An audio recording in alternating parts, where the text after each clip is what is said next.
Thank you for joining me for this episode of the Real ResQ podcast, powered by Vertical Helicast. If you haven't had a chance to go check it out, go to verticalhelicast.com to check out all of the podcast networks that Vertical has to offer. Hangar Z podcast, the Helicopter podcast, and the newest addition to the family, Vertical MRO podcast. Again, check it out, verticalhelicast.com. Now I'd like to say thank you to the sponsors of this episode of The Real ResQ, and that's the Real ResQ store. Go get the gear from your favorite podcast, The Real ResQ, at therealrescuestore.com. And Ready Swimmer, your ultimate solution in tactical athlete training. You can check them out through therealrescue.com or readyswimmer.com. Now, coming up next in this episode, we're joined by another one of the first 5 U.S. Coast Guard rescue swimmers. He comes to us with stories of what it was like before the rescue swimmer program, including some of the rescues that he had as a flight mechanic. Then he talks about going to swimmer school, a little bit of a select and direct, and then some of his stories after he was rescue swimmer qualified. These are incredible. So please welcome our next guest, United States Coast Guard rescue swimmer number 4, Matthew Fithian. My name is Jason Quinn. I am United States Coast Guard rescue swimmer number 500. These are my rescues and rescues from those of us that put our lives on the line every day so others may live. This is the Real ResQ podcast.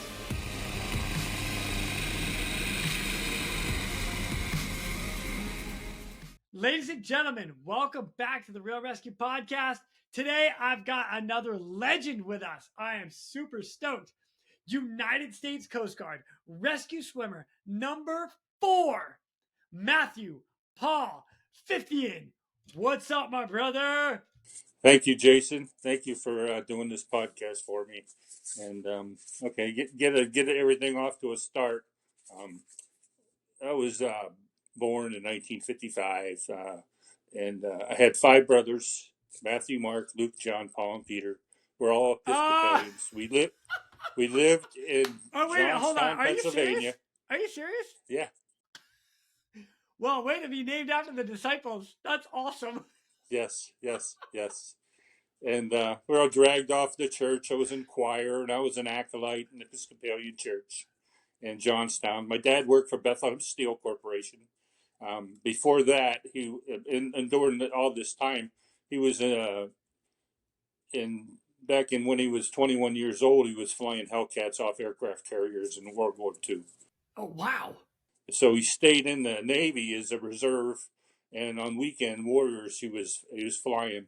He retired out as a lieutenant commander in the reserve in the United States Navy.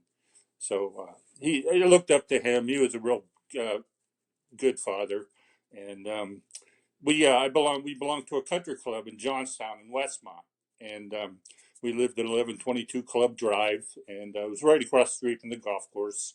And my dad, every night at the dinner table, we wanted to hit some balls. He had a bowling bag full of golf balls, and he'd dump them out on the fairway at the tee, and then we go out in the fairway and pick them up, and we only got 25 cents. This was back in like 1965, 64. But we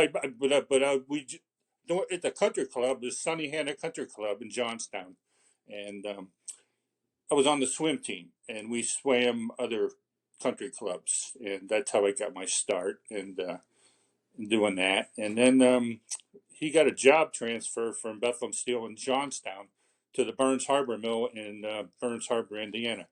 And my parents, we bought a house right on Lake Michigan. It's Stop 21 in Long Beach, and got interested in the Coast Guard because we had a boat and we had to get rescued by the Coast Guard. No way. So and so that's how I got into the Coast Guard is through that.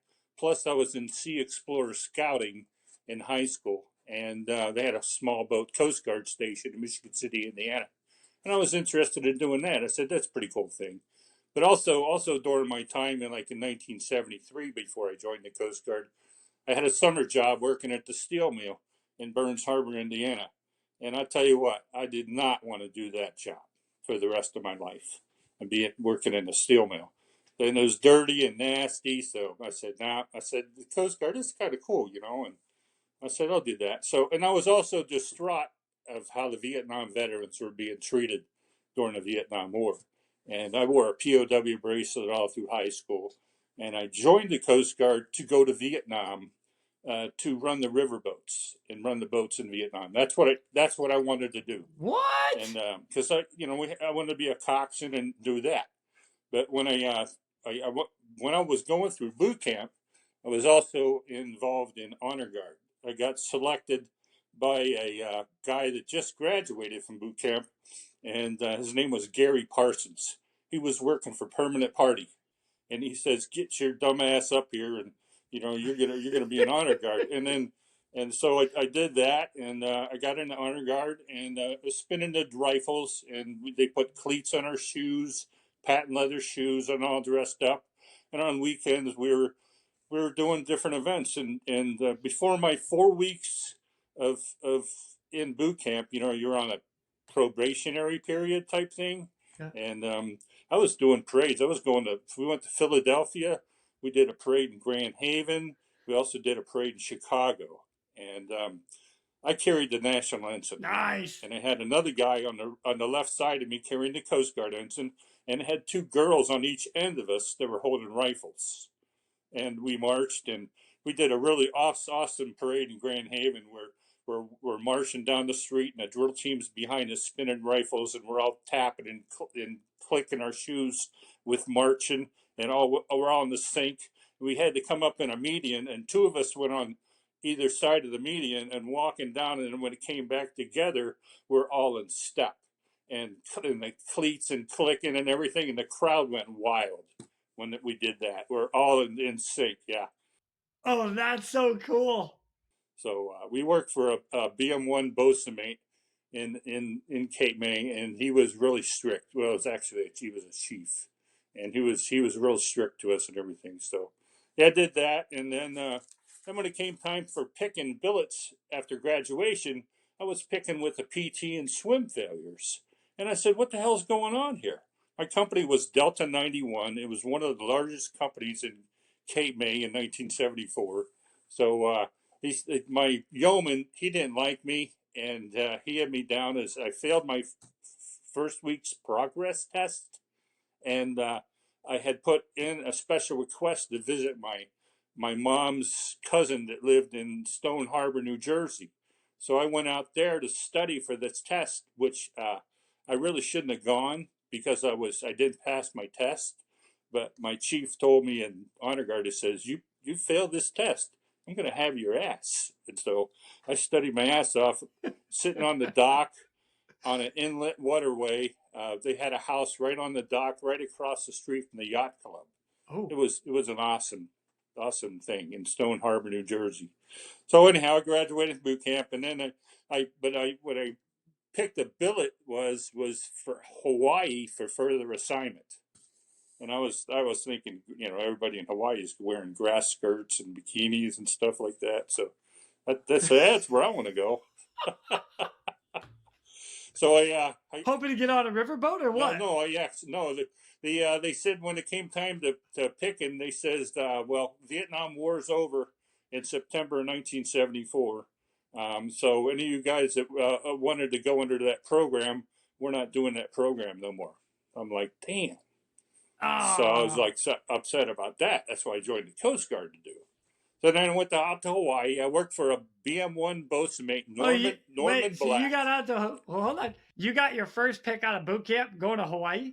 Yeah, for further assignment. But I had seasickness on my record from Sea Scouts, so they put me at the air station. Oh, awesome. So I was working for first class boatswain mates. He'd never been on a land station, always been on boats.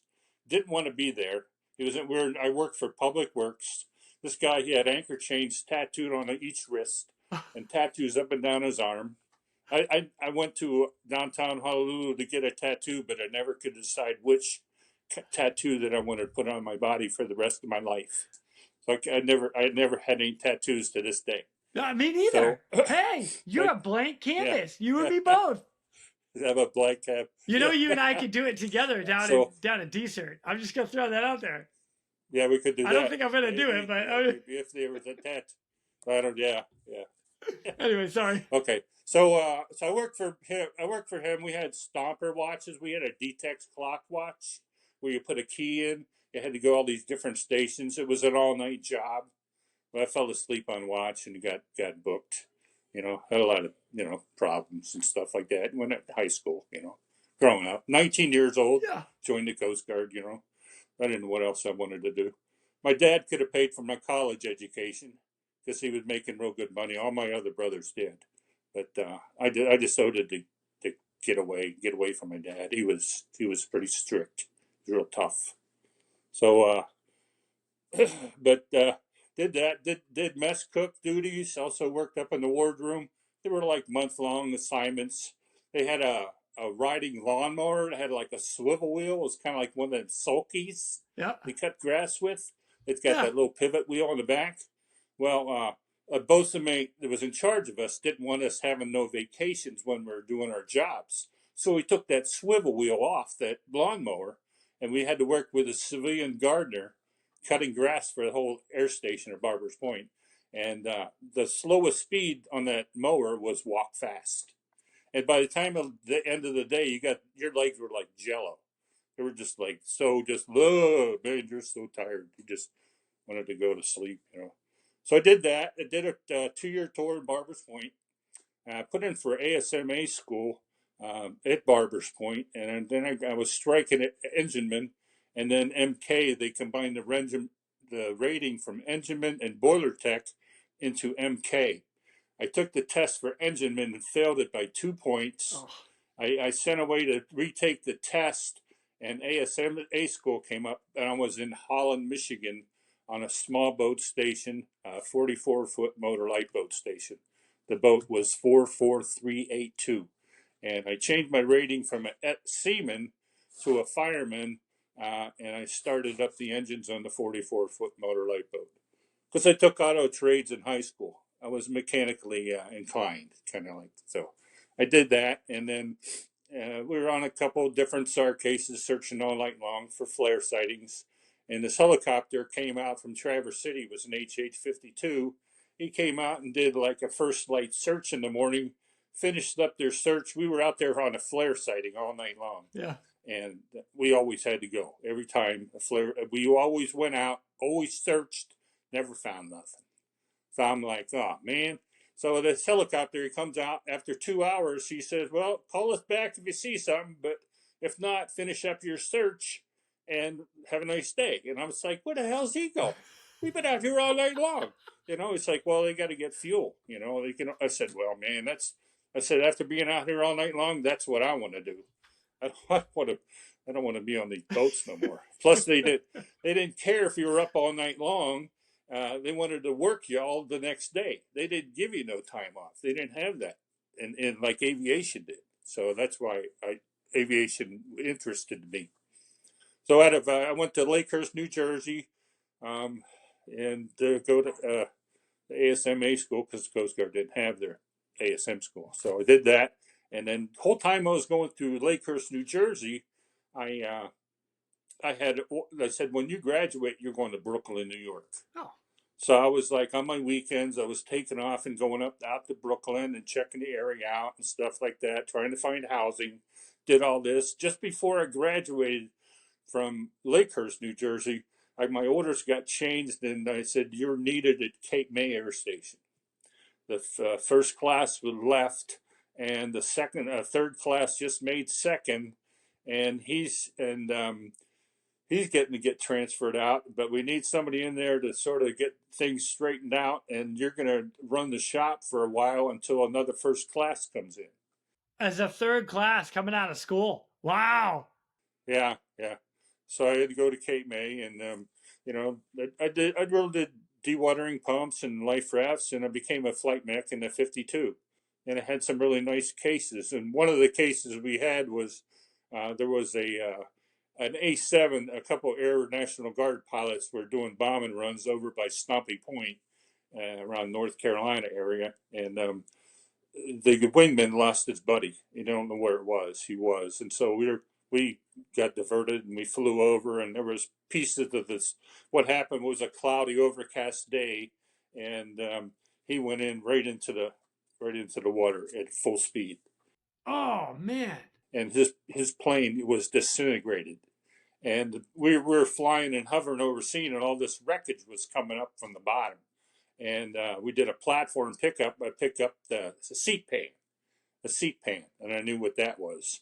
And the guy had been wearing Fruit of Loom underwear, Oh and jeez. part of him was in that pair of underwear. Oh my gosh. So I get back to the station. We're cleaning up the helicopter, and everybody's coming up to me. Hey, you got your first piece of ass. I'm like, man, that was uncalled for. It was like that really, but it stunk really bad. And then there was other cases that I didn't get to go on though. But there was a couple airplanes that flew into the swampy area, and we're hovering, picking up wreckage from that, Oh my gosh. and some dead bodies and stuff like that got put in the helicopter also. Jeez. And the smell of a dead body is just terrible. Oh, it's awful. It's awful. Anyhow, so Well, hold okay, on. Let me so real quick. Let me back up real okay. quick because you had mentioned doing what's known as a platform pickup. So in my time in the Coast Guard, I've only ever done from the air, like hoisted down, free fall in, whatever the case may be. But I've always been in the air. I've had a couple guys on that talks about a platform pickup, but I'd love to hear, like, if you remember the details of that. Like, how does that work?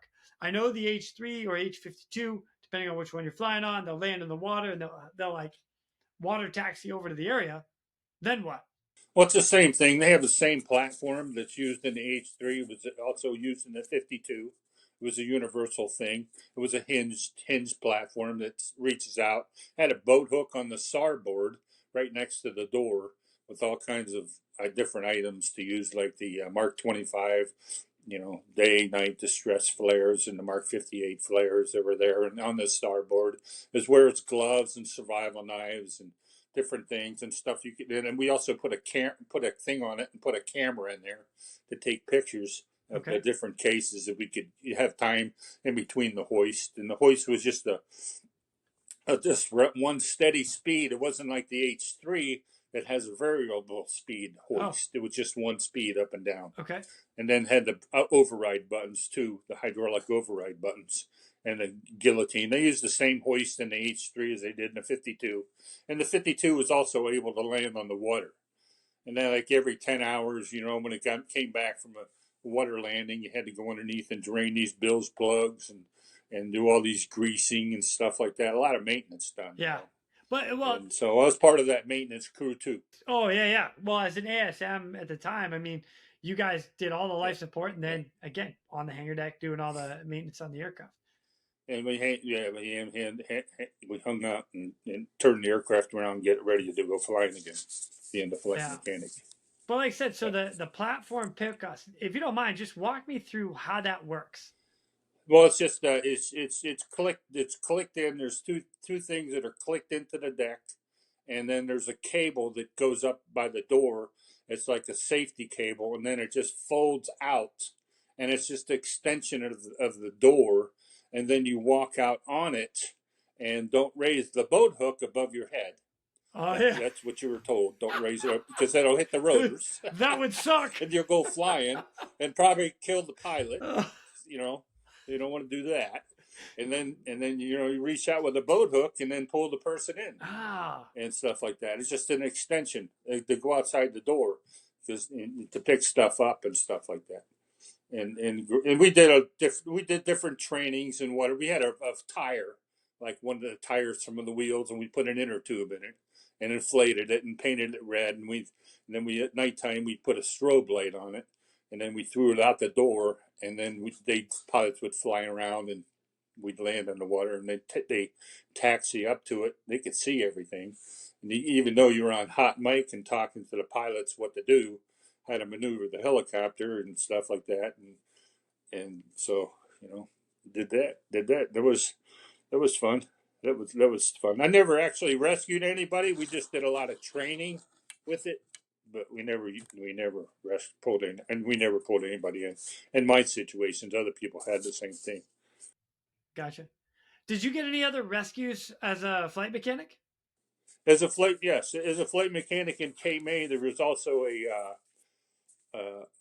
they have a lot of clam. They do a lot of clamming, but the quahog clams, and they have these clamming boats that go out and stuff. Well, this one clammer boat was coming in, and he was taking on water. It was an older boat, and he was coming up on the Cape May Canal, and they had a 82 footer that was blocking waves. We had already delivered a couple of dewatering pumps to this boat, and we're walking and talking. We're talking to him as we're flying around watching everything. And we told him to go up into the Delaware Bay to go in the channel where the Lewis Delaware ferry comes in for Cape May. We told him to go into that channel, and because the waves weren't as bad. But he decided to go into the Cape May Canal, and as he made that turn, though these waves from the ocean come up and just flooded the whole boat, and right there it whoop, did a flip and sunk. And all these guys we told them to get their life jackets on. They had done that, but the boat the 82 footer was right there, and they picked all the people up. But all our pumps were gone, everything was gone, and I grabbed the camera off the starboard and took pictures of the boat. And the guys were having problems with their insurance company, trying to pay for the boat, and so I contacted the owner of the boat and stuff, and I told him, hey, I got these pictures from this camera. Would you like them? And he goes, yeah, I would. So I met him in the bar. He bought me a few drinks, and I gave him the pictures. He was happy about it. They actually had a hole in the bottom of the boat, a big black hole in the bottom of the boat. Oh, dang. Yeah. So that was cool. So I did my tour there in Cape May, and then they had a Zone B bonus come up. I was able to get I think it was $8,000 to reenlist. Oh, wow. Nice. I got orders. Yeah, this is back in 1981, 1982. They had a Zone B bonus. They're looking for people, so I did that, and I got orders to Elizabeth City, North Carolina.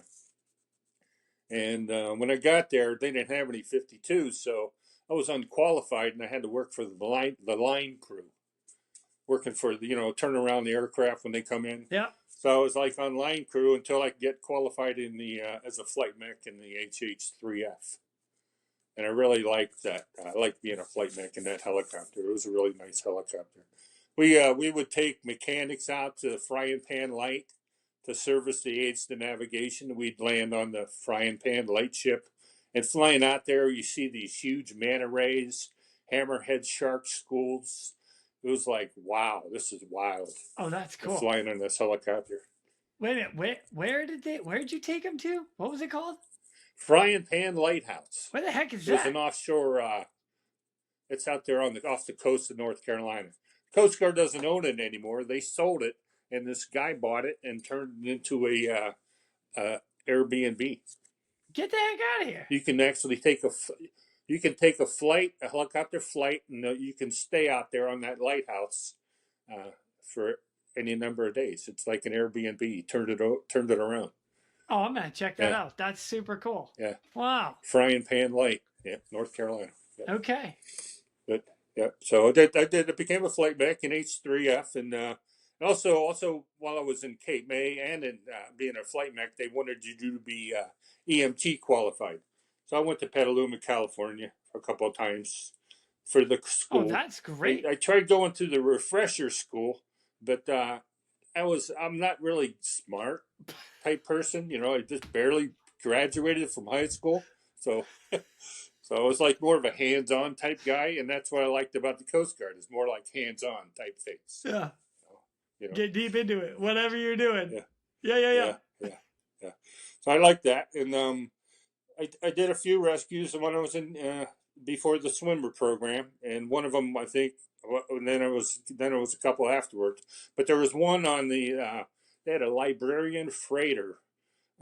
This guy had put his arm in because there was something that stuck. He was trying to close the hatches for going out to the sea. So they were just coming out of the Delaware Bay, and he stuck his hand in to dislodge this thing, and the hatch closed and cut his arm off right Oh, up here by the elbow. Just cut it off. We ouch. didn't have any rescue swimmers at the time, so the avionics guy hoisted me down to the ship, and he was already in a litter on the ship's litter, but I had to transfer him over to the Stokes litter. So the avionics man was doing all this stuff, grabbing the litter and hooking it up, and then hoisting it down to me. And then we had to put him in that litter, and then pick him up, and then we got his arm put in ice to pick him back up, and then he hoisted me back up.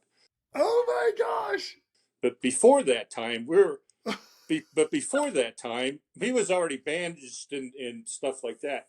And the original mission was when the Marine Electric had sank, there were divers diving on the wreckage, and there was these pirate boats trying to hijack the boats that were bringing up the bounty and the loot from the Marine Electric.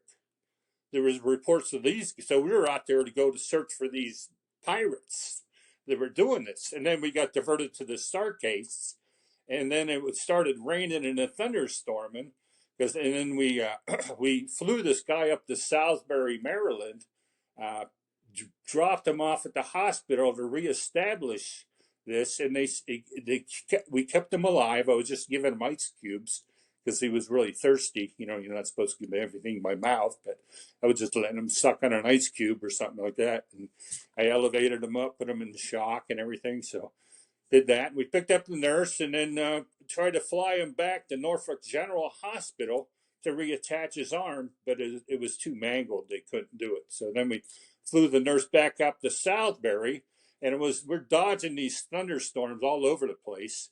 And the pilots were like, "Hey, we're almost out of hours for flight time." And we were thinking, the pilots wanted to go back and search for these pirates. And I said, "Man, we've done enough already. Come on. Let's just, the census was, let's just go to get them, land this aircraft and shut it down because we're, for what we did already. Yeah. It's like, what else? I don't want to die and get struck by lightning." So two of the guys on the aircraft were smokers, and two of us weren't. And I had the room with this ex-Marine Corps pilot because he didn't smoke, and the other guys did. So, and going up on the elevator, I called him by his first name.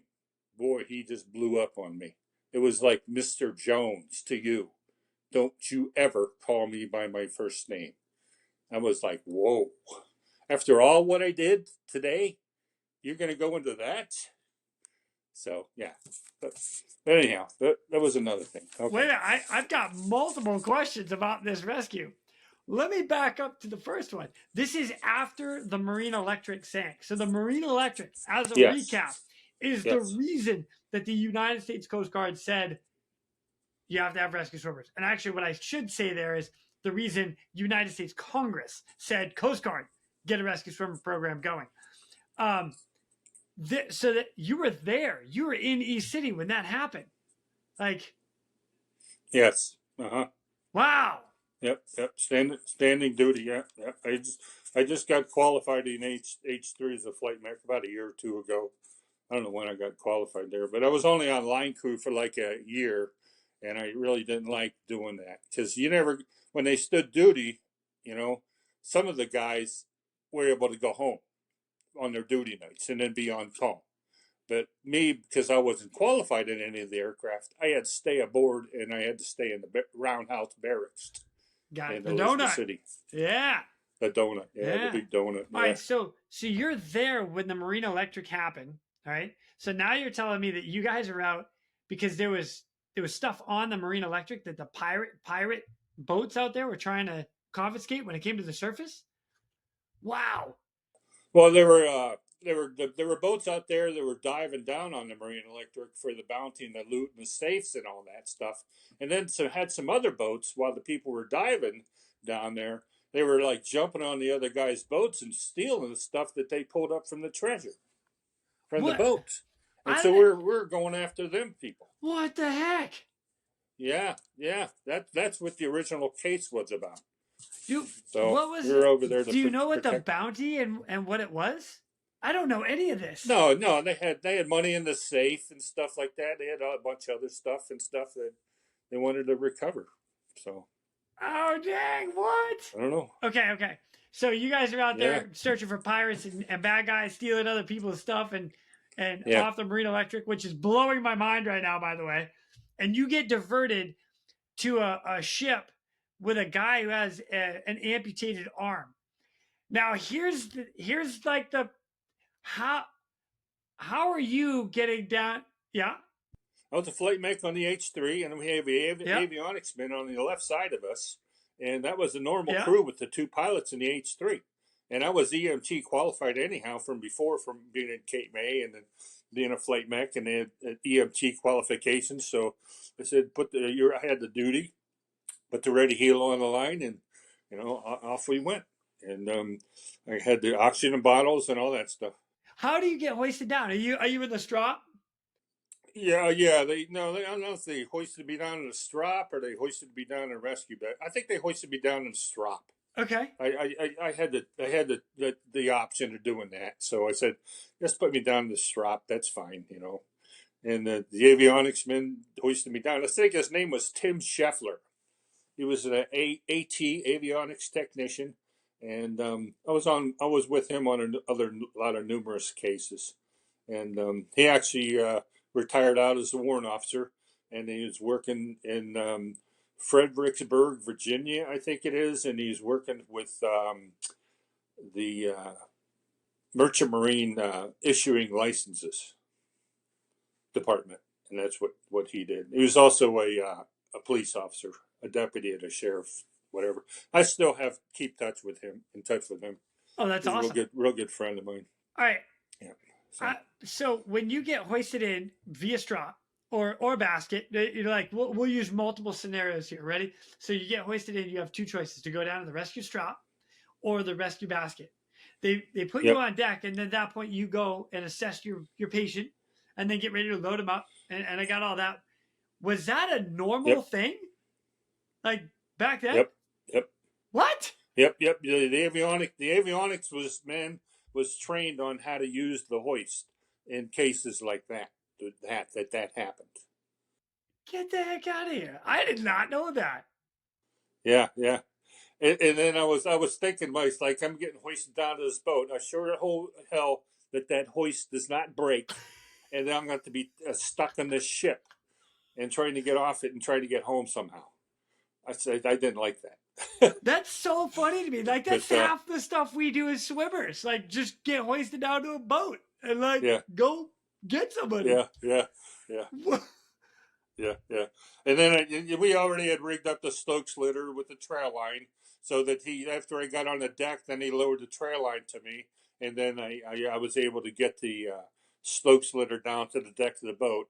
And then, like they said, this guy was already bandaged up and everything like that, and I didn't have to do nothing, and they just put him in that Stokes litter, and Tim hoisted him up, and then he sent the hook down to me, and I clicked into that and got hoisted back up on the strop, and that kind of messed my back up a little bit, but I'm sure it did. I kind of blew it off. But anyway, so I did that.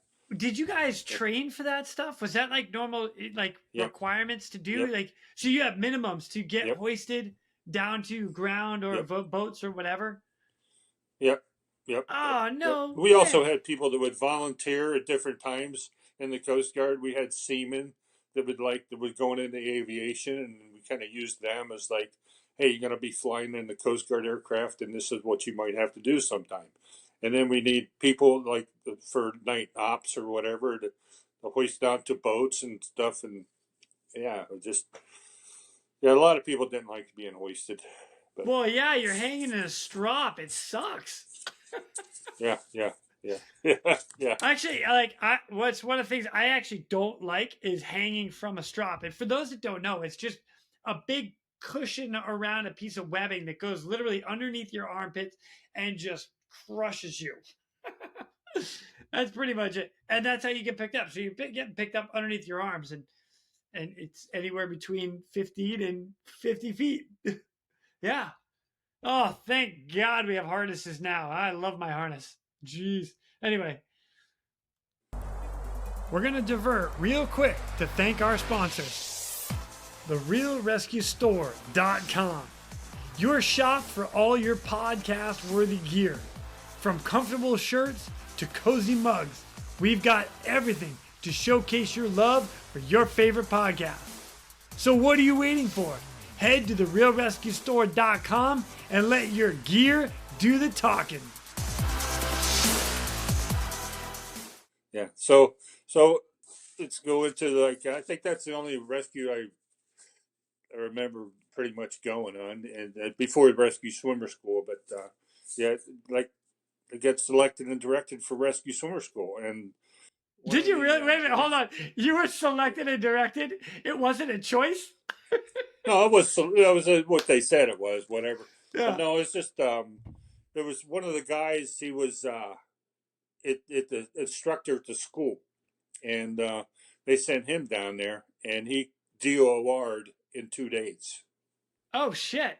He quit. Yeah, he quit in 2 days. His name was Gary Parsons. Okay. He's a guy I knew in boot camp Okay.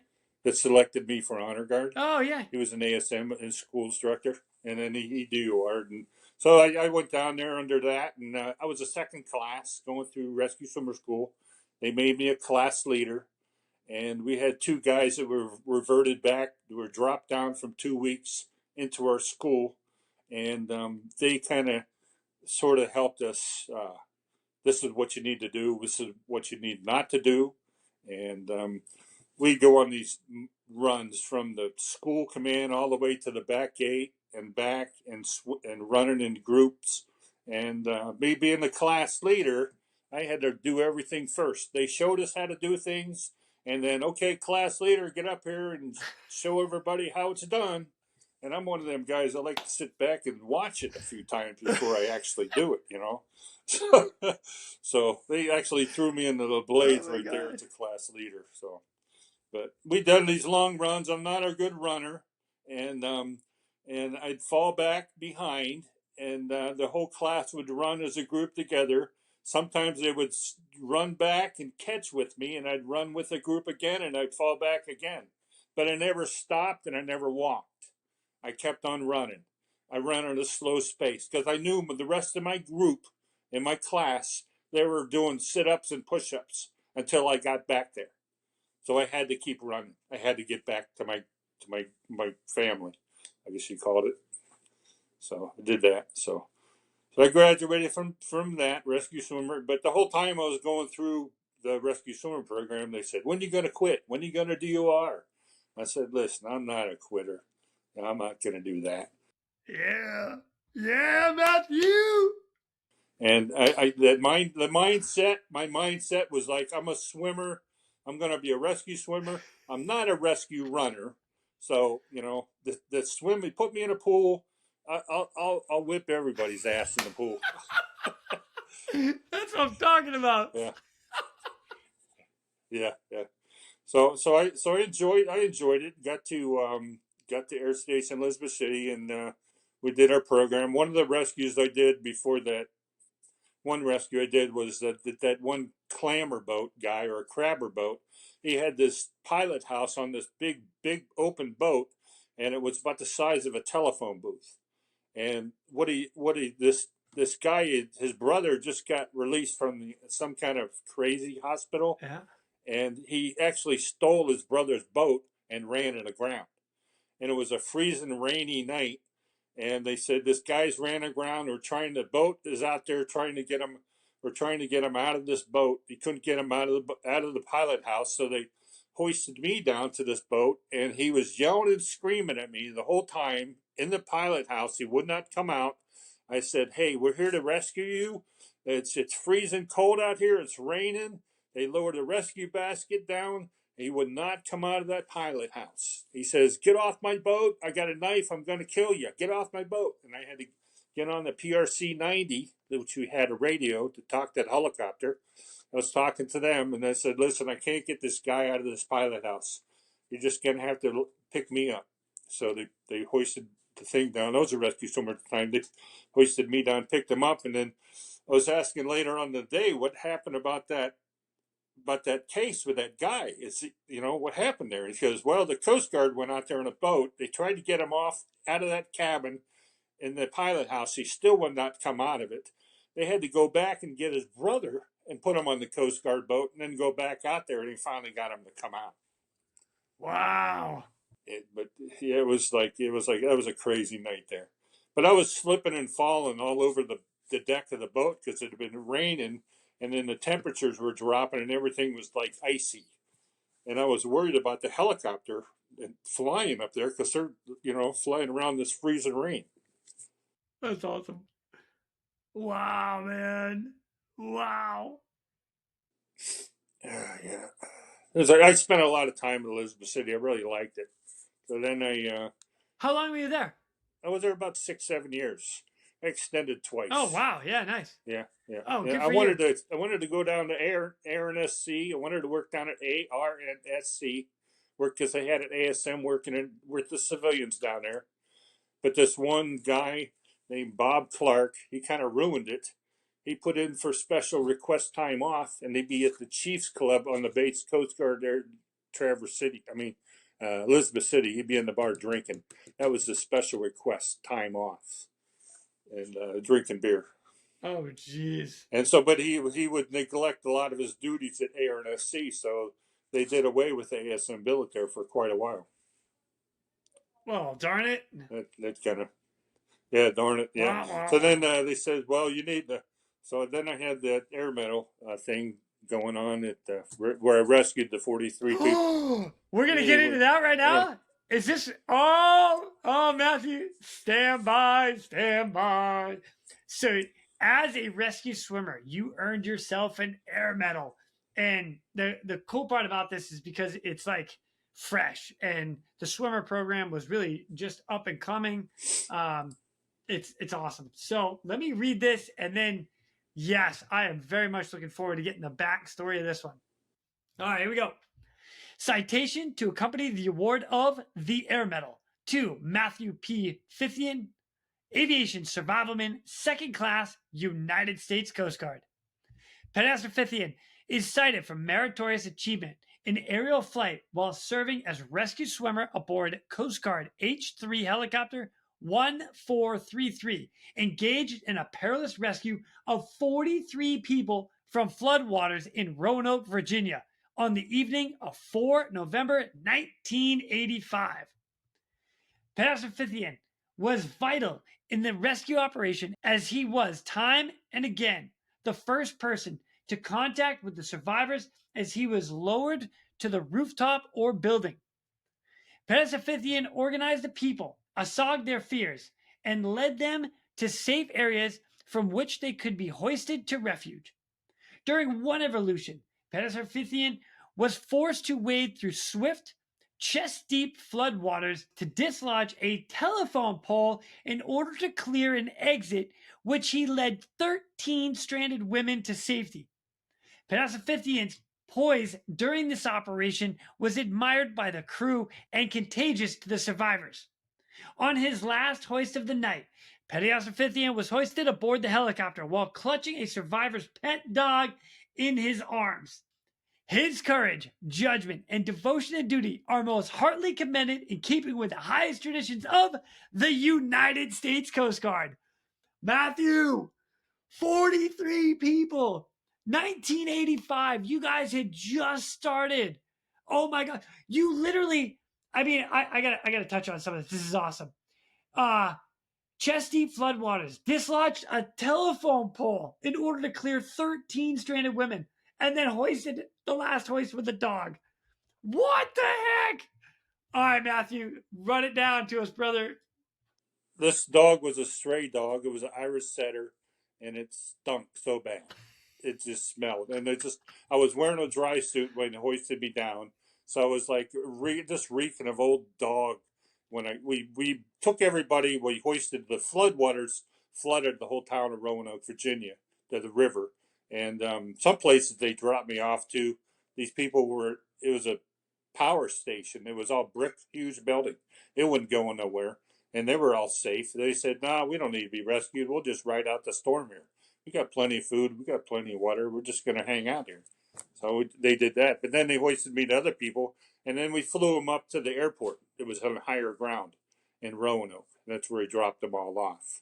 But we were picking up policemen and sheriff people, and they were directing us where to go to pick up these people that were stranded on these rooftops and stuff. So we did all that, and then they put us up in a hotel that night to stay in. It was a Holiday Inn, but it didn't have no running water or electricity.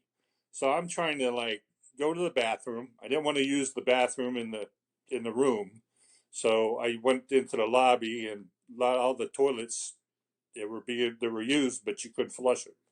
So I did that, and then I says, "Hey, is you guys got an outdoor?" And there was no running water, so I said, "You guys got an outdoor pool?" And they were like, "Yeah." I said, "Okay." So I put my suit back on, my dry suit back on, and went out to the swimming pool with a bar of soap and some shampoo, and jumped in the pool, got all wet and soaked up, and jumped back in to rinse off. Oh my gosh, that's awesome. All right, so wait, what happened with? All right, you're walking through chest deep water to dislodge a telephone Yeah, pole, like yeah, yeah. I was clinging to the side of the metal building and hoping I wouldn't get washed away, because it's with this telephone pole. And then we had to open up the door, and then they lowered the rescue basket. There was like a mercury vapor light right above, and so I had to bring the basket over that, around that, and then there was a railing for a walkway with a set of concrete steps that went down to the ground. But the water was all the way up to the top of the steps, and about a foot of water inside the building. So I did, but to put the rescue basket down and right in there, they got into it, and then I kind of grabbed the basket to keep it from getting stuck on the railing or maybe stuck on that mercury vapor light that was above me to hoist them up. And some of the ladies were quite large. oh my gosh, Sometimes they almost didn't fit in the rescue basket. Yeah, Matthew, yeah, holy cow! So Roanoke, Virginia, it's not like you guys had to fly too far, but the whole area being flooded, like that's significant. Like going up there, yep. and it's like even back then, that wasn't a normal thing. Like you don't hear that very often. No, we just mainly go out in the water, do rescues on the water. Yeah. We never did no inland water rescues and stuff like that. That wasn't a normal thing. It was just different. So Wow. yeah, it was one of them forgotten cases. They forgot all about me. Well, I'll tell you what, it is there right now, my friend. It has been announced and read here at the Real Rescue Podcast. It has been recorded. You will never be forgotten now, my friend. Never. Oh my God. Thank you, thank you, thank you. So so out of Elizabeth City there, after that rescue there, I got orders to I had to do an overseas billet. It was either Puerto Rico, Alaska, or Hawaii. Well, I said, well, I've never been to Puerto Rico. I'd like to go there. Well, Kirk Neprud took that position. Then I tried going to Alaska, and then this guy named Claude Averett, he took that billet. So any other billet was Barbers Point, Hawaii. I already been there before, and I really didn't want to go back there. But then I just got divorced from my 9 years of my first marriage with no children, and I said, "Well, I'm going to Hawaii. I'm single.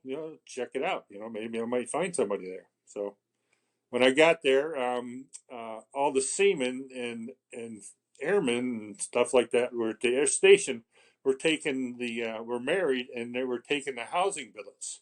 But because I was single, coming to Barbers Point, Hawaii on a single tour, they had to had to live in their barracks there in Oh, Hawaii again, I'm sorry. and I really didn't like that. And then I had to work for Marco. Then I had to go work for Marco Hyde, I don't know who that is. ASM Chief Marco Hyde. He is a crazy ASM. We were at a personnel inspection, he shows up in a chicken suit. Wha- Like one of those guys are riding a chicken. It's kind of like a Yeah, Halloween yeah, yeah. costume like thing. He comes out in this yellow, huge chicken suit, like he's riding on the back of a chicken, and he's running around all through everybody that's lined up to get a personnel inspection. And I was like, how can he get away with shit like this? He also took a H-52A helicopter in post for Playgirl magazine What? and got away with that. Yes, there's history of that. Oh, we might have to get him on here and hear about it. I'm just throwing that out there. He was on the Price and is Right show when he was stationed out in California. He won the showcase. Did he really? I was at his house. Yeah, he won the showcase. All this stuff is in his house. It was like crazy. Oh my But god. we did a lot of good things there. We at the Hideaway Club. They were getting rid of the HH-52A helicopters. We're looking for a DJ booth, and I says, hey, out in California, they got these Cadillacs and stuff like they cut in half, and they make DJ booths out of them. Say, why don't we do this with the H-52? Put it in the Hideaway Club somewhere. So they decided to put it up behind the bar, up on the wall. Oh, It was really that's cool. If you ever cool. been to Barbers Point, Hawaii, at the Hideaway Club, you got the H-52 mounted. So I have not. I've never been to Hawaii, but that's awesome. Oh, okay. Yeah, it was a lot. Then we put in some sand volleyball courts. Marco, he got us all licenses to get the equipment, the dump truck, the payloaders, the backhoes and stuff like that. We rented on the Navy side, and he all kind of just like, okay, you're gonna drive the pickup truck, or you're gonna drive the dump truck. And we went down to the beach with the backhoe and the dump truck, and we got like 30 loads of sand from down on the beach to make our own sand volleyball court. Well, after the last truckload, security comes down there and he goes, hey, you need to do a cease and desist. You cannot be taking this sand down here and stuff. So we already had got 30 loads already. And we also got one of the backhoes stuck, and we had to take one of those. I went to the back to the base and got one of those T-180s or whatever you move the C-130s around with. Yeah, yeah. Had to drive that down in the sand with a bunch of cargo straps and chains and get the payloaders unstuck and pull it out. And thinking, I hope I didn't get stuck in this payloader. That we had. Oh my god. So we put in two sand volleyball courts on the backside of the Hideaway Club, and we had a lot of championship volleyball matches going on. Oh, that is awesome. It was a really good time. So Were you in Hawaii as a swimmer or a flight mech? just the flight mech. They had Air Station Barbers Point at that time was not operational, and so I just went down there and I just got recertified in the H-52. Got it. Okay. And I was flying in the H-52 as a flight mech around there. Wow. And yeah, it was pretty cool. Were you? Work with Matt B. Matthews. I don't know. No, I don't know that. Barbers No. Point. Yeah. Okay. You're talking like old guard, man. I'm a little too new for that. I know a handful of you guys from back in the day, but not that far. Sorry, brother. Were there any rescues that you had out of Barbers Point that stand out to you? No, not really. Just a few. There was this one thing where we did a static display on another island. There was like a kids fishing derby, and they wanted a static display of the helicopter. So the first class was going to do it, and then he backed out, and then he asked me if I wanted to do it. And first name was Todd. I forget his last name, but he's a friend of mine on Facebook. We still keep in touch, and I did it, and it was great. We put us up at a motel, and we just had to stand out there by the helicopter and give those static display tours throughout the helicopter and stuff. It was kind of neat. They were all fishing with a cane pole and a bobber, and it was a thing for all the kids. It was a nice thing to do. Oh, that's cool. But no, I didn't really get any really major search and rescues. I was also trying to be a C-130, C-130, not a drop master, but just a regular person, just in the C-130 kind of hands, because they did different trips to the. We still were supporting Curry Island, the little Lawrence station out there. Oh, okay. The admiral wanted an all female crew out there So they picked you? on the island. Oh, that's fucked up, Matthew. No. So you know why I say that? The only reason I said that is because of Will Milam. I'm throwing Will under the bus because he said the same thing to me when I did a rescue with a 2 female pilots, and they were like, "Oh, we needed an all female crew, but Quinn was the closest guy we could get." So we match on that one. All right. Yeah. Barbers Point and supplying. I was part of a crew that they stayed at Midway when they did the flight out there. They flew back to Midway to refuel with the C-130 after it dropped things off, and a couple of different times when they flew into Curry Island to drop the goods off, they actually hit a Goonie bird, and it broke something on the airplane. So that crew had to be out there fixing it, and some of the other crew took off and went lobster. Oh, awesome! And went diving for these spider lobsters. They came back with a huge cooler full of lobster, and then we took those and we flew over to Midway, and we had there was a guy that they knew, and we stayed at this house there in Midway, and we had a big old party on the beach, but there was a thing there. You couldn't eat the fish that ate the coral on Curry or Midway, but could eat the fish that ate the fish that ate the coral. But because there was because they stored nerve gas on French frigate shoals. That also used to be a Lawrence station, and when I was in Hawaii, when I was there in a seaman, I almost got stationed on French frigate shoals as a seaman to work, because I went to Barbers Point for further assignment, but I had real bad teeth. My teeth were all crooked. I went to get braces. I had just got 4 teeth pulled, and I was getting ready to get my orthodontics. I had to pay for them out of my own pocket. Well, right after I got those teeth pulled, I got a call from the command. They says, "Hey, you got orders to French frigate shoals for further assignment." So I said, "Well, I just got these 4 teeth pulled, and I'm going to see an orthodontist." So this guy helped me out, and he says, "No, you're not going there. Somebody else is. You're not going there. You're under medical orders now, because if you wouldn't have got those 4 teeth pulled, you would have been going there. But since I just got those teeth pulled, he said, you're staying here. You're." And so my friend, that was my seaman buddy friend, wasn't my friend anymore after he found out that I wasn't going. He was going to this place. And so then I seen him about 6 months later. He was working down at Sand Island. He had.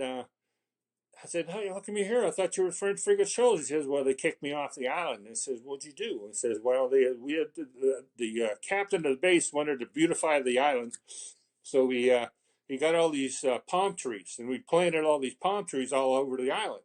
He says, "I went out one night with a buddy of mine and got all messed up, and I pulled them all up out of the ground and threw them in the ocean." Oh my God!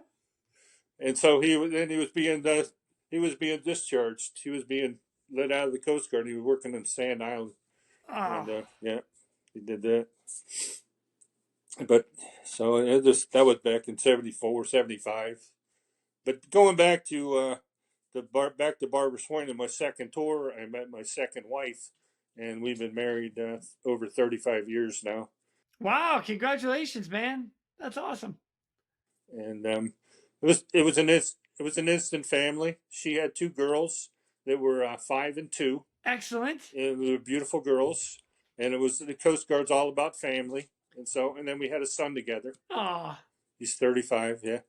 Right on. We have a good life together, and so my kids are up and grown and out of the house. We got this big 4-bedroom house, and we got to sell it and go somewhere else. Maybe be a snowbird in Florida or something back in Michigan. I don't know. Okay. That's what I'm talking about. Yep. So you guys, you know what? You can be what my wife and I call it, empty nesters. Yeah. Yep. Yeah. So she's a real good cook too. So that Oh had to yeah, be a plus. Yeah, that had to be a yeah. plus. Yeah. Oh man. So out of Barbers Point, she helped me make first class, and I also did a lot of surfing when I was in Hawaii. My first tour out there was 74 to 76.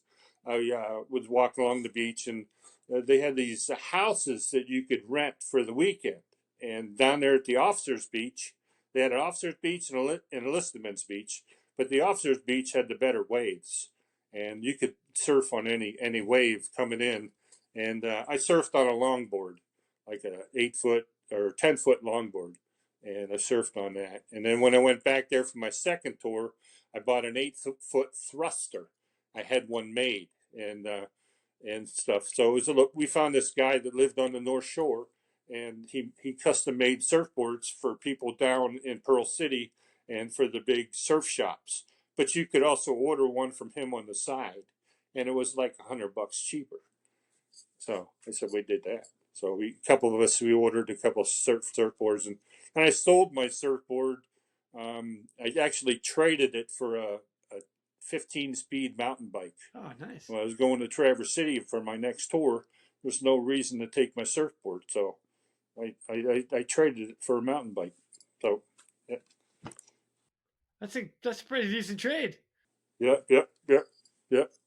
So my wife, my second wife, her name's Meredith. She helped me make first class, and then I got a call from the aviation detailer, Chief Warrant Officer Craig Harris.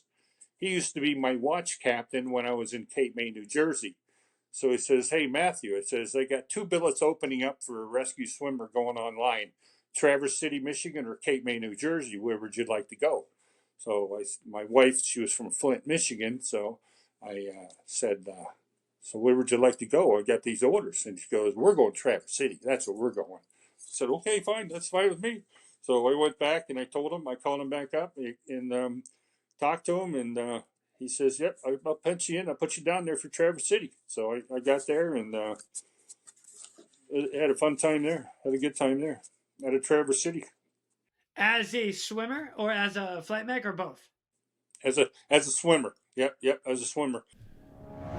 We're going to divert real quick to thank our sponsors. Attention all rescue professionals and tactical athletes. Ready Swimmer and the Real ResQ have teamed up to bring you the ultimate solution in tactical athlete training. Developed by military rescue professionals, our team boasts over 60 years of combined experience. Elevate your performance both physically and mentally with our individualized programming. Contact us at readyswimmer.com or through therealrescue.com and unlock your full tactical athlete potential. The question is, are you ready? I was there with Joe Fuller. Oh, nice. Okay. Yep, Joe Fuller was also a first class. They had 2 first classes there. We worked for Rob McVicker, ASM chief, Rob McVicker. I don't know him and either. then Sorry, I don't know any of these old guard guys. I'm sorry. okay, he was okay. He's still around. Excellent. And he is a good guy. And for rescue swimmer workouts, he liked to play golf. So we golfed a lot. We went to the Civic Center, did our PT workout. We had a couple weights and stuff like that. And then we go out golfing. And we went and rent a cart. It was carry or pull one of those pull things behind. But we didn't rent no carts. We did a lot of walking. We played 18 holes. And but then we got a word says, no, we can't be doing that no more. Because one of the guys, I think it was Joe Fuller, his neighbor was an avionics man. And they only had one car. It was a Pontiac Grand Am. And every day, Joe had to put golf clubs in the back of the trunk of the car to take the car into work. And when the neighbor was always complaining, "What the hell you guys doing going golfing for a workout? That ain't no damn workout." He said, "You need to be doing swimmer stuff." But anyhow, also, but that rolled. Then we got these wave runners donated to us. The local Yamaha shop donated us gave us a wave runner to use for rescue swimmer routes. Oh, yes, please. And for training. And then we had to buy the trailer. and put gas and oil in it. And then the second year, they gave us they turned those in and they gave us two. So we had to get a two-place wave runner to use. Well, all the other rates wanted to use those wave runners for like morale equipment. We said, no, these are rescue swimmers things only. We can only use these for rescue swimmer training. And we take them out and go out to a lake here or a lake there and just have fun with them. And we also did swimmer ops too with the helicopters once in a while.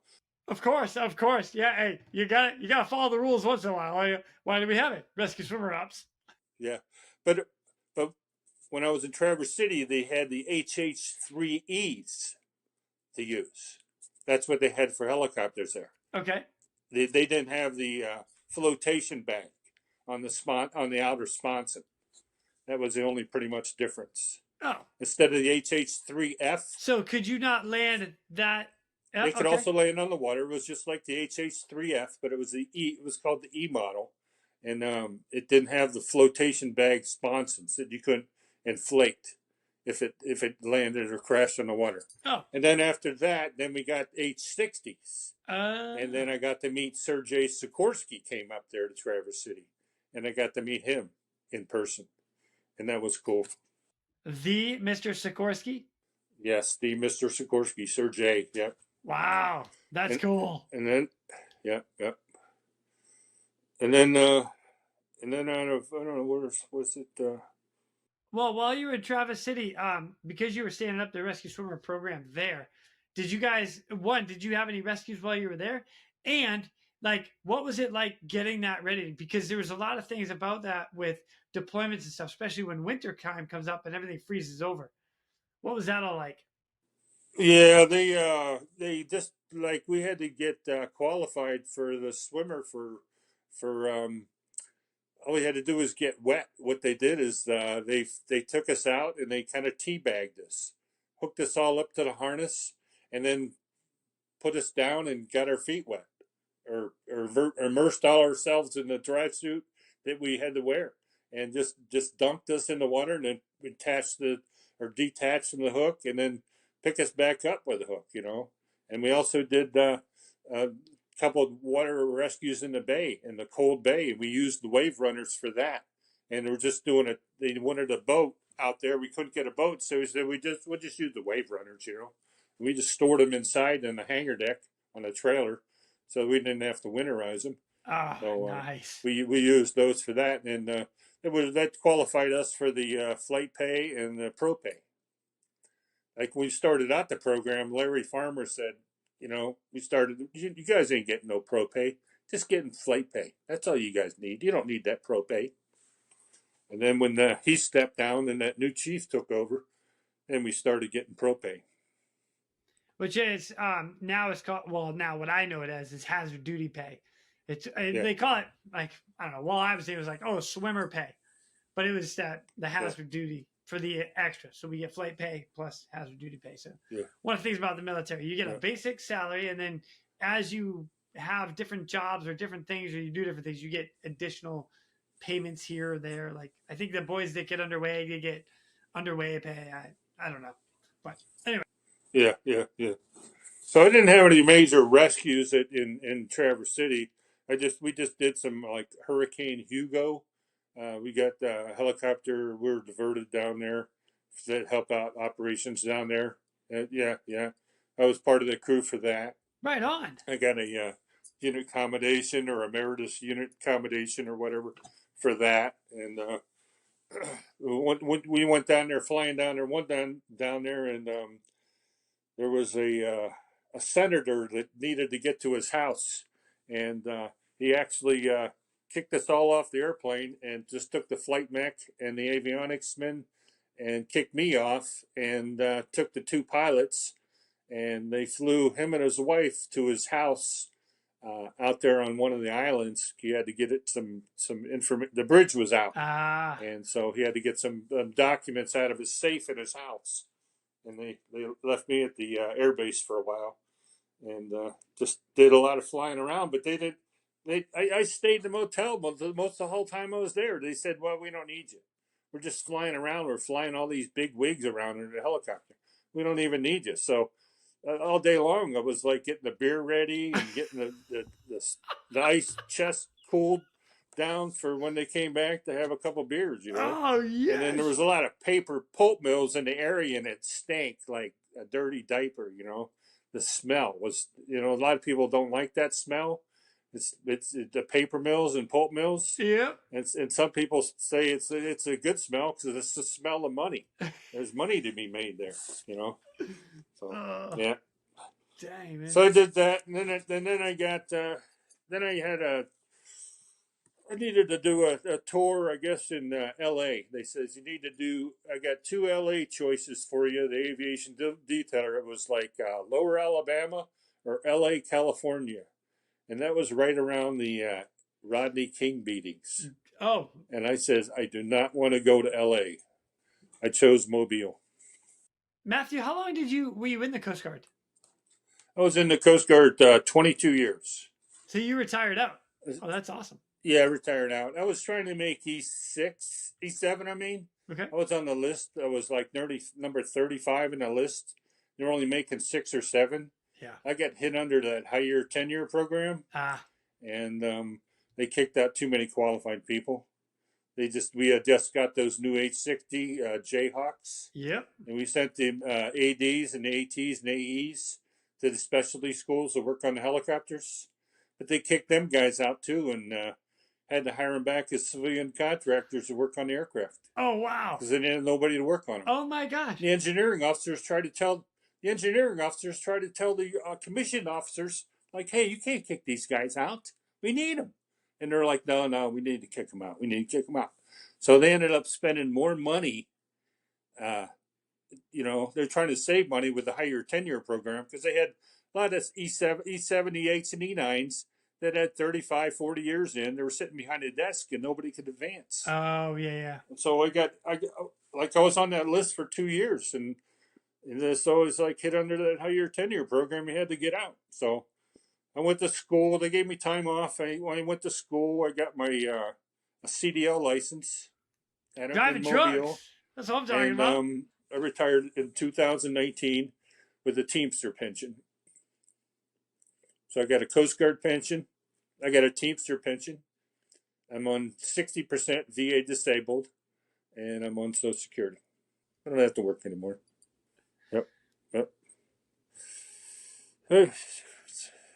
Yep. So just going to Planet Fitness and try and stay in shape and not get too complacent, I guess you call. That's what I'm talking about. But I'm looking forward to going to that D-Cert certification down there in Alabama there coming up here. Yeah. I'm psyched.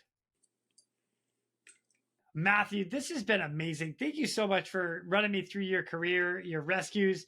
Um, Hats off to your air medal. My goodness, what a rescue that is. 43 people. I'm so happy that you were able to share that with me. Oh, yeah. Look at the mementos on the wall. My kids, yeah, yeah, my kids made me a thing here. I got when I was in, I guess it was in Mobile. I was in Mobile. No, I had gotten out of the Coast Guard, and I was driving for one of those car hauling companies, and I got a call from Rick Wolford, and he goes, "Hey Matthew, have you seen that movie The Guardian yet?" And I said, "No." I said, Sergei Sikorsky and Sikorsky Helicopters, we're having a helicopter expo in Orlando, Florida, and they want you to be there to say a few things about your time in the Coast Guard of being a rescue swimmer. I said, "Get the F out of here." And he goes, "No, here, check it out. Here's the thing from the travel agency. Here's the confirmation number. Call them people up, and it's all set up." So they actually flew me from Bishop International Airport here in Flint, Michigan, all the way down to Orlando, Florida. Put me up in a hotel, motel, and then all kinds of transportation and food allowances and stuff. And all I had to do was go to the helicopter expo. They gave me a badge or whatever, and then I had to get up there and talk about different things on the Coast Guard at different times. But I was walking around the expo, and I'd see all these different Coast Guard pilots or Coast Guard crew member working for these different companies that were selling different products for the helicopters. Like batteries and wheels, or turn your helicopter into a firefighting machine or whatever. Just go over to scoop up water and stuff. I was like, oh wow, I didn't think about getting into one of these programs when I got out. But what can an ASM do? Parachute packer or rescue swimmer. There wasn't that many openings outside, so truck driving always interested me. So that's what I did. Matthew, like this is kind of funny to me. So after you and I got off and we stopped recording and done, you came back to me with a whole bunch of more like rescues and stuff that you had. You were like, man, I forgot to talk about this and I forgot to talk about this. So we're gonna interject that right here, right now. And the first one we're gonna talk about is a rescue that you had in Elizabeth City, North Carolina, before the swimmer program happened, and where you had to go search for a guy and you found him because of a Bic lighter. What? Yeah, was a Navy lieutenant. He was out hunting in the Dismal Swamp with his buddies, and it wasn't quite dark yet, and they didn't catch anything on the first hunt. So he decided to go back out there and say, "I'll be back just before it gets too dark."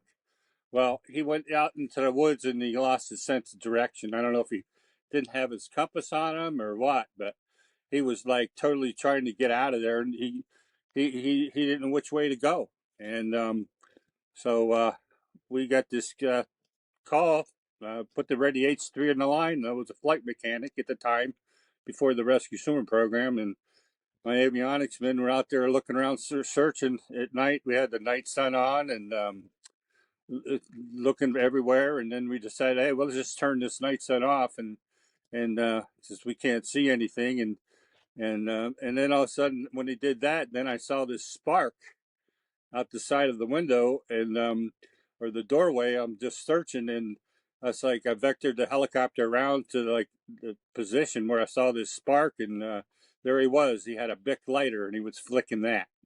And so Wow. we went in to committed to the hoist, and there was some really tall trees, like 60, 70, 80-foot high trees. We started Dang. lowering down the rescue basket to him, and as we're almost committed to the hoist, as he was getting in the basket and was prepared to taking the load, all of a sudden the avionics men said, "Up, up," and as I'm giving all these commands, the pilot, I don't know, I can't mention his name, but he, he's saying, "Who's saying up back there?" And then I said, he said, hey, tail rotors in the tree, tail rotors in the trees. I'm like, what? And I looked back aft, and sure enough, the tail rotor, that blade that goes on the opposite of the tail rotor, it was like the pylon or whatever support. It was like just Yeah. touching, just grazing the top of the trees right there. And I said, tail rotors in the trees, sir, up, up. And he lifted the helicopter up, but there was a lot. And then we rescued the guy, and then took him out. But we got there's a lot of heat from this one pilot. Like it's like they'd say, hey, you could push this, get this pilot in trouble, and stuff like that for questioning a command like that. You guys could have Yeah. crashed. And so, but I said, I don't want to do that, man. I don't. I'm not out. A lot of guys didn't like this pilot. He was kind of on the heavy side, but he was a really nice, gentle mannered pilot. He was in public works, and Ah. I said, I ain't out to do that. Just Yeah. we No. got home No. safely. Everybody was good. The mission was we saved a life. You know. Yeah. I- that's the job. That's awesome. So the next one, which brings me to after Hawaii, is the you got launched out on a lost hunter there as well. Yeah, up This there, up guy, in Traverse City. I Yeah, got scared of you. Yeah. yeah, What yeah. He got happened? scared of. Yeah, he was an elderly man, and he lived in the area. Had this big, like 10, 15 acres on his property, and he'd grown up. He hunted and fished and trapped in the area, and he wanted to go for a walk late at night, and they said, okay, don't. His daughter said, no, don't go too far, and but well, he ended up going too far, and he had been known to have dementia. So I don't know how old the guy was, in his 80s or more. And yeah, we got this call that she was out in the woods, and he was definitely out there. So we didn't go out until in the morning. We did a first light search because they had coordinated with the state police, and they had other agencies out there looking all night long for him, and they couldn't find him. And they said, "Yeah, we need a helicopter to go look for this guy. We don't have one." So we did a first light search, and in the morning, we're flying around, and we see this guy, this old man, walking around, fitting the description of what he was wearing, and so Okay. they said, "There he is, there he is." So they hoisted me down, on a strop, I think it was, and because I just had a flight suit and boots on, my helmet on, and I was a rescue swimmer then, and at Traverse City, we just went operational, and so yeah, I was walking up to him. He started running away from him. I guess he thought it was an alien. So I had to take my helmet off, and I went walking up to him, and he goes, "Oh, okay." It's like, "Hey, you want to get out of here?" And he goes, "Yeah, I've been out here all night long. I'm freezing." It was cold, and we put him in the old rescue basket, not the collapsing one. We had the old one at the time. We had HH3Es. They didn't have the flotation bags on the Sponson, so picked him up, and then we dropped them off into the area where they were coordinating the search, and they had in touch communications with the other people. And they said, "What'd you find him at?" I mean, the pilots told them the coordinates, and so I said, "Yeah, we searched that area." I said, "Well, that's where he found him." He said he hunkered down and slept in the woods all night long. He was glad to be home, and they were glad to see him. It was like a job well done. Thank you very much. See you later. Bye.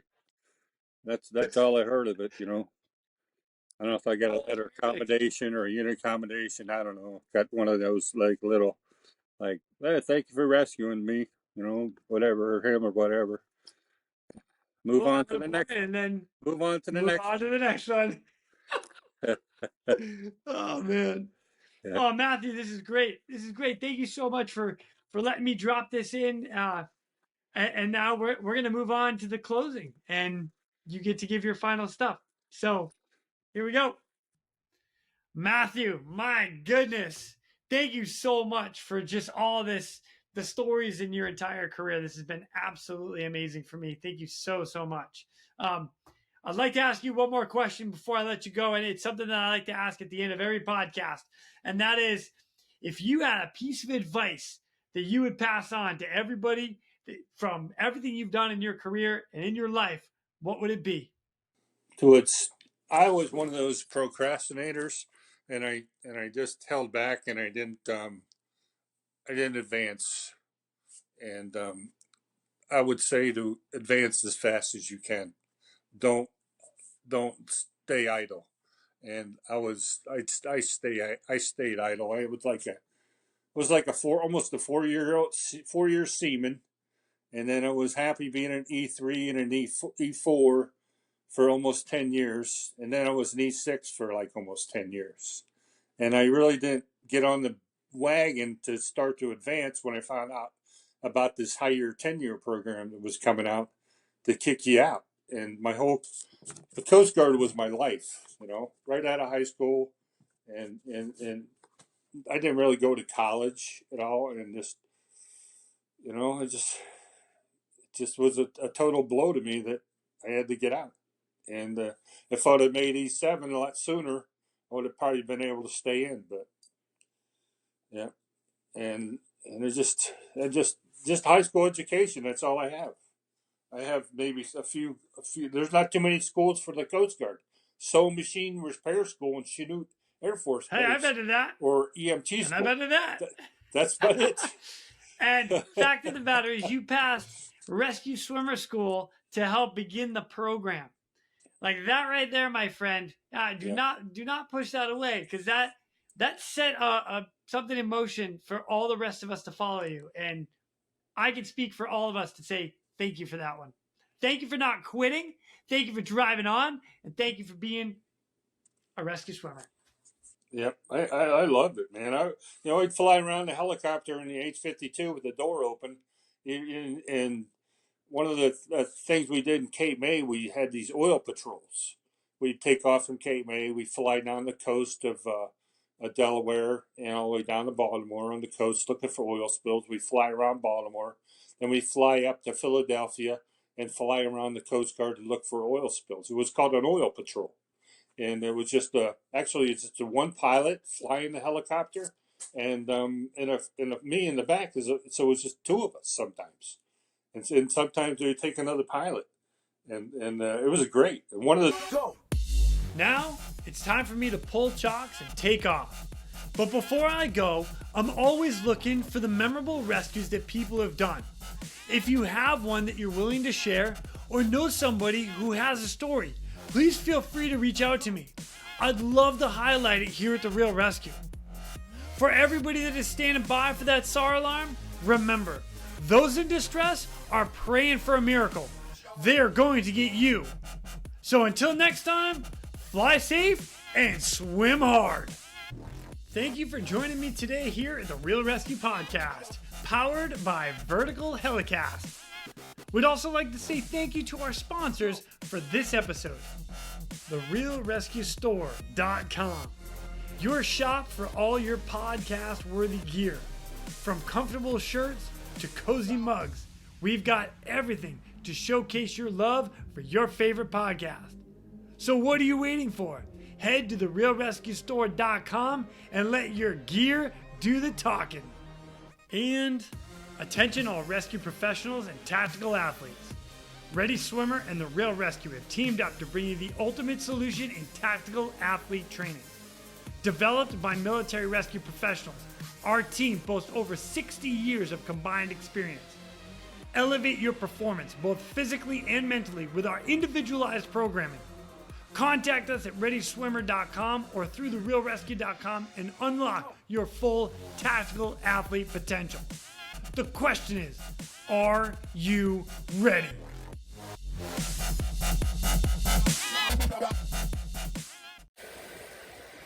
Yep, this dog's life is rough. Nah, rough. There is a pun intended there. Come on, Rotoblade. Go! He is fast. Alright, maybe he's not fast right now, but he is.